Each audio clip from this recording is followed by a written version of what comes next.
Mga paryente, isang napakainit na araw. Ang balita ko po sunod-sunod na po raw yung init. Tapos walang ulan tuwing gabi. Kaya ito pong lupa po natin maganda sana kung madadaanan na po ito ng rotavator, yung po pangdurog mga paryente. Talagang ang resulta po nito talagang buhagag po itong lupa po rito.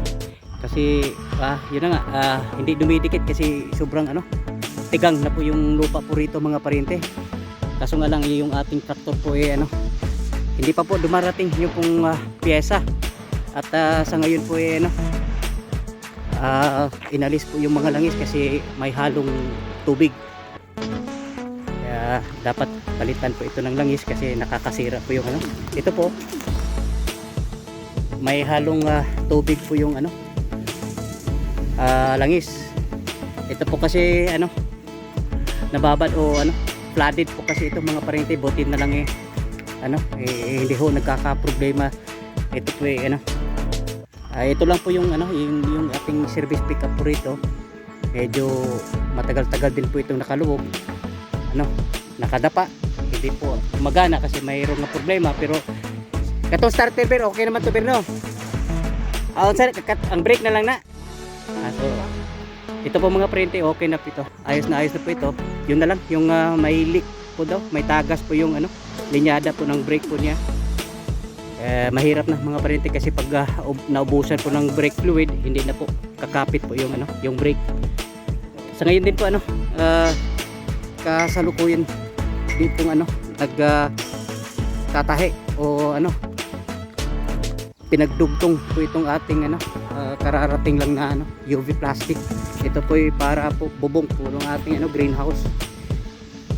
Ganito lang po yung pagdugtong po niya. Yan, pinaplansya mga paryente. Ayan ganyan lang po yung pagdugtong po niya, pero alalayan pa rin po natin ito ng yung natay tape ato ha. Para itong himo sa una ba? Alalayan na to. Talagang matibay po ganitong pangmaraan mga paryente.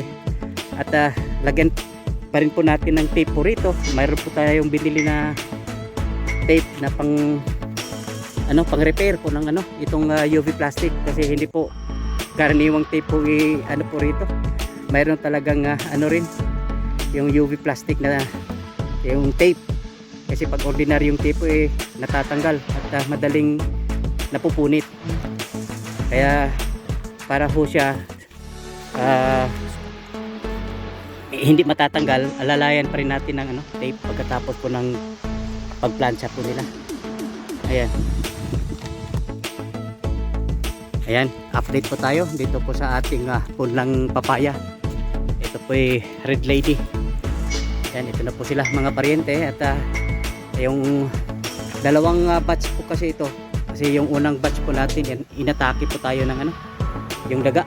Marami pong kinakain yung buto, kaya nagpapahabol po tayo. Ito na po marami na pong ito yung mga bagong sibol mga paryente Ayan, ito po yung mga pinapahabol nating papaya, kasi marami pong kinain po ng daga.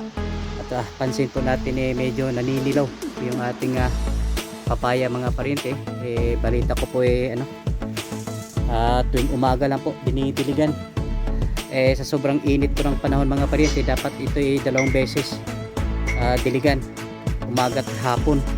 Ayan, kawawa po kasi itong kailangan na rin itong mga malalaki, kailangan na rin po itong ilipat doon po sa seedling bag, kasi kawawa po yung mga bagong sibol mga paryente, hindi po maaarawan. Kaya baka mabansot po ito, kasi pag hindi na aarawan mga paryente maapektuhan po yung paglaki po nila. At 2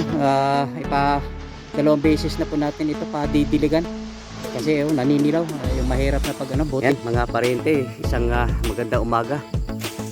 Time check alas 6:15 po ng umaga. Dito tayo ngayon sa gumagawa po ng cooling.